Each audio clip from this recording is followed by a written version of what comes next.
We'll get two Next more. question, Matthew SB, I think that's how you pronounce this. At the price tag that is being discussed, would it be more interesting to invest in Trey Murphy? And I saw people in the comments were also asking about Trey Murphy. I've been seeing some Trey Murphy out. What's Is that the even a first- yeah, Cal? This is you almost. Yeah, what you gotta say? I do like Trey.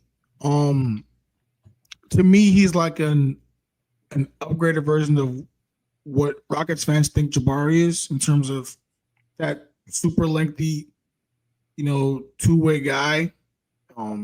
Trey has gotten a lot more confident in his offensive arsenal for the last couple of years. A much better ball handler than we give him credit for. Obviously, he's a knockdown shooter. I think he would be tremendous in a Rocket system because of the Rockets just need shooting. They just Desperately. There's an understanding that anybody that comes into this system is going to have to become a better defender, or you're going to be on the bench. Yeah. Trey is already a good defender, so that wouldn't be an issue. The problem with that is if you think that the Suns are asking a high price for KD, New Orleans is asking for a boatload for Trey Murphy if it comes down to it. And I don't think the Rockets are in that position to where they think they're a Trey Murphy away from a Western Conference Finals or a second. I don't think they're at that stage yet. Now, if the season starts and he's on fire, and we go back to the February thing, then you kind of revisit those kind of things and say, okay, is this a guy that we want to add to the mix?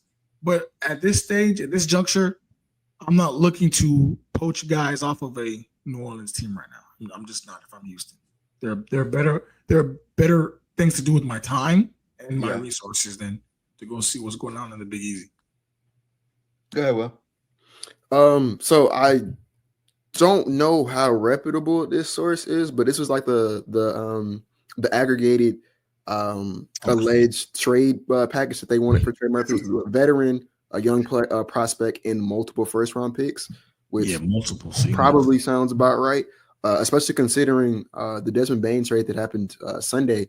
Right. That kind of somewhat set the market for this offseason in terms of what teams are going to be looking for. Obviously, I think Desmond Bane's a better player than Trey Murphy, but you can kind of draw some parallels if that's what a player Desmond Bane's caliber went for. A player who's like maybe a tier or two beneath him in Trey Murphy, you can kind of extrapolate what you think that will be worth. I like Trey Murphy. I think he's young enough to grow with these guys. He fulfills a huge area of need. He's a guy who competes on defense. Everything for me is price dependent. I need to know like what the Pelicans would want from the Rockets, and if that makes sense, and I'd make a move for him. But I'm not breaking the bank for Trey Murphy either, especially like Kelly said. I think he's a great player. I just don't think that like you drop Trey Murphy on this team, are they content? Are they winning the ring? Probably not. And so if I'm going to break the bank, I want it to be for a guy who I'm like, I think I have a really good chance to win the whole thing if I add this guy to my team. And I don't think it's him. Yeah, I'll say this on the Murphy front. A lot of people don't realize how good he is. He's actually a hooper. Like you can look at his film again. I shot him out last week. Brett Usher. Yeah, he's good. It's great. Borderline all-star, bucket, plays defense, all that stuff. But yeah, that being said, I'm not sure the Rockets are even trying to make a move for him at this point. So yeah, I don't even think I would do that. But he is going to be tough in my personal opinion. So that was a good question. I did see we had a Cam Johnson question in the chat. We can run by that really quick. I mean, I've seen people ask Cam Johnson for pick 10. I know Brooklyn inquired. They did call. I did see a report. Brooklyn did call the Rockets about pick number 10 in regard to Cam Johnson. Would Jabari have to be involved in it? I'd imagine. I think they're similar types. So yeah, anybody of those like Cam, Trey Murphy, but like Jabari is going to be the natural ass because of the age and the profile. So yeah, it's going to be that. Yeah, Cam Johnson is a really good fit. High volume 3-point shooter, upper with 39%, average 18 a night for Brooklyn last year. Good defender, 6'9", I believe. Yeah, good fit for pick 10 and Jabari. Me personally, I really like Jabari Smith-Tree. And I know some people tell me, hey, Cam Johnson will always be better than the ceiling of Jabari. I personally, I like to hold on to what Jabari does. That's just me. What would y'all say? No, Jabari's a high ceiling, man. Like I just don't think he was utilized properly. And I think until you see that, that's kind of why there's a reason why this kid was thought as the number 1 pick coming out of college. Like he was for a long time.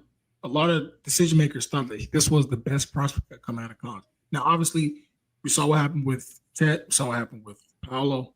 Yeah, those are fantastic players, but Jabari was thought of to be right in that mix just because of what he could do on both ends of the floor. So obviously, it hasn't panned out probably how he would have thought coming into the NBA. But I think if there's anybody that can bring that greatness out of him, it would be Ime.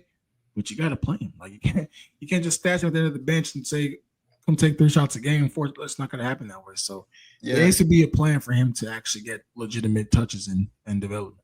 That reminds me, we were supposed to talk about what Jabari said in that interview with Ari Alexander. He said he was going to improve everything. We'll do it next week, man. Next week, we'll push it to next week.